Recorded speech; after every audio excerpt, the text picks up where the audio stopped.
প্রথমত বাংলাদেশে কয়েকজন ক্রিকেটারের নাম বলি, যারা বাংলাদেশের নিয়মিত ঘরোয়া ক্রিকেটের পারফরমার, যারা বাংলাদেশের নিয়মিত ঘরোয়া ক্রিকেটে পারফর্ম করে থাকে।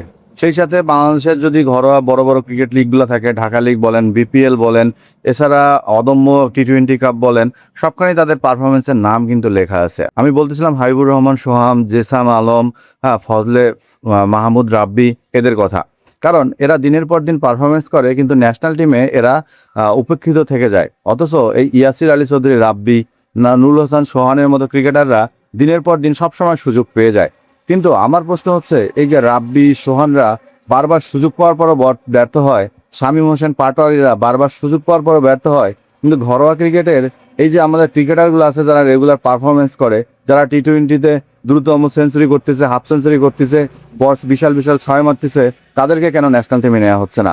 অথচ আমাদের পার্শ্ববর্তী দেশ ইন্ডিয়াতে দেখেন, সূর্য ভৈরব রাজবংশীর বয়স কিন্তু মাত্র 16 এখনো পূর্ণ হয় নাই, কিন্তু তিনি ঘরোয়া ক্রিকেটে ঘরোয়া লিগে ভালো পারফরমেন্স করছে, তাকে ন্যাশনাল টিমে নেওয়া হয়েছে। কারণ পাশের দেশের ক্রিকেট বোর্ড মনে করে তাদের ক্রিকেটাররা যত তাড়াতাড়ি নিজের আউটপুটটা দলকে দিতে পারবে, যত তাড়াতাড়ি নিজের পারফরমেন্সটা নিয়ে দেশের জন্য হয়ে খেলতে পারবে, তত লাভ। আর আমাদের দেশের সিলেক্টররা মনে করে বারবার একই জায়গায় যান, বটতলায় যান, বারবার সেই বাতাসটাই খান, কিন্তু দিন শেষে তারা ব্যর্থ। এই যেমন ইয়াসির আলী চৌধুরী রাব্বিকে আমি পার্সোনালিভাবে কোনো ক্রিকেটারকে অ্যাটাক করতেছি না, বা আমি কোনো ক্রিকেটারকে বলছি না যে তারা ক্রিকেট খেলতে পারে না, কিন্তু ভাই দিন শেষে তো এরা ব্যর্থ হয়, এবং সেই ব্যর্থতার দায়ভার তো আমাদের মতো ক্রিকেট ফ্যানগুলোকে নিতে হয়। তো সে তেমন ইয়াসির আলী চৌধুরী রাতে আবারও দলে আসছে, তিনি আবারও ব্যর্থ হয়ে যাবে।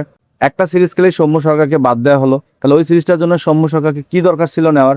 সেই জায়গাটাতে নতুন কাউকে ট্রাই করে আবু গফফার সাকলাইনকে নেওয়া হলো, তাকেও বাদ দেওয়া হলো। ভাই জিম্বাবুয়ের মতো নর্মাল দলের সাথে এই ক্রিকেটারগুলোকে যদি সুযোগ দিতেন, তারা যদি পারফরমেন্স করতো, তাহলে অবশ্যই তারা ভালো আউটপুট ইনপুট দিতে পারতো। কিন্তু অস্ট্রেলিয়ার মতো টিমের সাথে এই ক্রিকেটারগুলোর আপনারা অভিষেক করে দিতেছেন, অস্ট্রেলিয়ার মতো বড় বড় দলের সামনে এই ক্রিকেটারগুলোকে আপনারা অভিষেকের মুখে ঠেলে দিতেছেন, তা তো ভাইয়া পারফরমেন্স আপনাদের দিতে পারবে না। সেদিক থেকেই বলতে চাই, আমার মনে হয় এই দেশে সোহানরা ভুল সময় জন্ম নিছে। কারণ দিনের পর দিন ঘরোয়া ক্রিকেটে পারফরমেন্স করেও অবহেলিত থেকে যায় তারা। আমরা এর আগেও দেখেছিলাম তুষার ইমরান ভাই, যিনি কিনা ঘরোয়া ক্রিকেটের সেরা পারফরমেন্স ছিল আমাদের, তাকে আর টেস্ট দলে ডাকা হয়নি, তাকে টেস্ট খেলানো হয় নাই।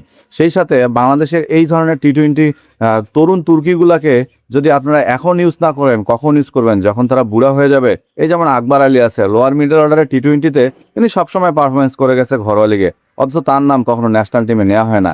এই ক্রিকেটারগুলো কি সারা জীবন অবহেলিতই থেকে যাবে দেশের ক্রিকেটে? তারা কি কখনো ন্যাশনাল টিমে আসবে না? নাকি ন্যাশনাল টিমে আসবে বুড়া বয়সে, যে বয়সে এসে ন্যাশনাল টিমে আর কিছুই দেওয়ার থাকবে না?